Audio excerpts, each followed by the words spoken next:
سنتێرێکە تایبەت بە ڕاهێنان و وەرزشکردن بە ژنانی دووگیان.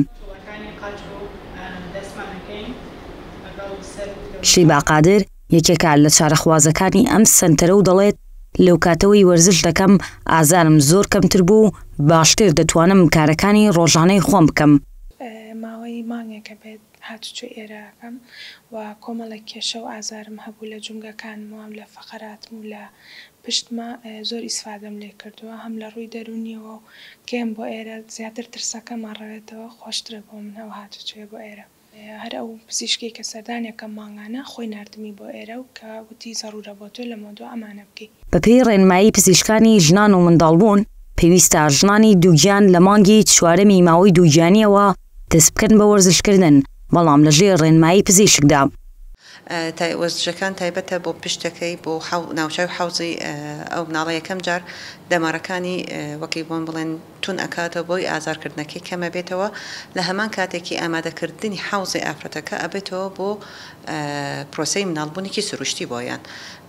باشترە چەند بتوانی بکەنەوە لە لاینی کەمێک لە هەفتەیەک تقریبەن 2 جار 3 جار بکە ئەو وەرزشە چەند بتوانی بیکاتەوە بەس بە مەرجێکی شەخت نەکاتەوە لەسەر حەملەکە ئەگەر حەملەکە تەندروست نابێ ئەو وەرزشانە بیکاتەوە. ڕاهێنەرێکی چاودێری و ڕاهێنانی ژنانی دووگیانە و دەڵێت پێویستە ژنانی دووگیان هەفتانە 2 جار وەرزش بکەن بە چاودێری ڕاهێنەری تایبەت. 2 ڕۆژ ڕاهێنانمان هەیە بۆ دایکانە ئەگەر هەفتەی 2 ڕۆژ کافیە لە ماوەی دووگیانە کە وەرزشەکان بکەیت بە دوور دەبن لە هەموو ئەو ئازار و ناڕەحەتیانی کە لە ماوەی دووگیانە دروستە بن. کاتە وەرزش بە خانمێکی دووگیانەکەی زۆر جیاوازترە لە وەرزشەکانی تر، چونکە لە کاتی دووگیانیە تەواوی بەستەر و جومگە و شتەکانی ئافرەتەکە شل دەبێت. یەک جوڵەی هەڵا ئەگەری دەرچوونیە خوشکان زۆرتر دەبێت. بۆیە ئێمە ئەمانەوێت دایکان جارێکیش بێت لە لای ئێمە ڕاهێنانەکانیان پێ بکرێ بۆی جوڵە دروستەکان بزانن، ئەو کاتێ لە ماڵەوە پیانەڵێن کە خۆیان دووبارە بکەنەوە.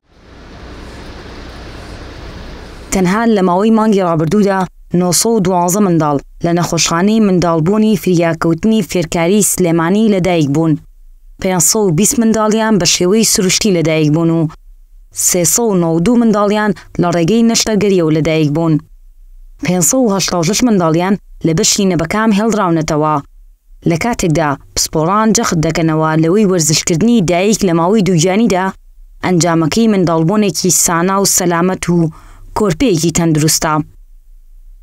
خۆشی سەیدا، میدیای سبەی، سلێمانی.